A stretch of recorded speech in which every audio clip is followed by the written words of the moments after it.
মধ্যরাতে রীতিমতো আসর বসিয়ে চলছে নাচ গান। প্রথম দেখায় মনে হতে পারে গ্রামের কোনো যাত্রাপালার দৃশ্য, কিন্তু না, রাজধানী ঢাকার একটি পেট্রোল পাম্পের ঘটনা এটি। প্রায় 16-17 ঘন্টা লাইনে দাঁড়িয়েও মিলছে না তেলের দেখা। এর মধ্যেই লিটার প্রতি জ্বালানি তেলের মূল্য 15 থেকে 20 টাকা বাড়ানোর ঘোষণা দিয়েছে সরকার।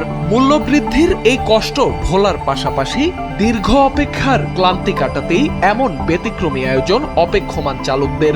আর সেই দৃশ্য এখন সামাজিক যোগাযোগ মাধ্যমে রীতিমতো ভাইরাল। ভিডিওতে দেখা যায় সারিন্দা হাতে এক লোকসঙ্গীত শিল্পী গান গাইছেন, আর তার চারপাশে নাচছেন তেলের অপেক্ষায় থাকা চালকরা।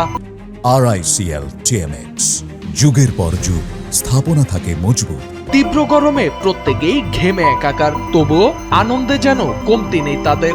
নাচ গানের এক পর্যায়ে শিল্পীর কপালে 50 টাকার একটি কচকচে নোট সেঁটে দেন একজন। তেল নিতে আসা এক ক্রেতা জানান, লিটার প্রতি তেলের দাম বৃদ্ধি পাওয়ায় তারা দুশ্চিন্তায় রয়েছেন। আর সেই কষ্ট ভুলতেই এই সঙ্গীতাসরের আয়োজন।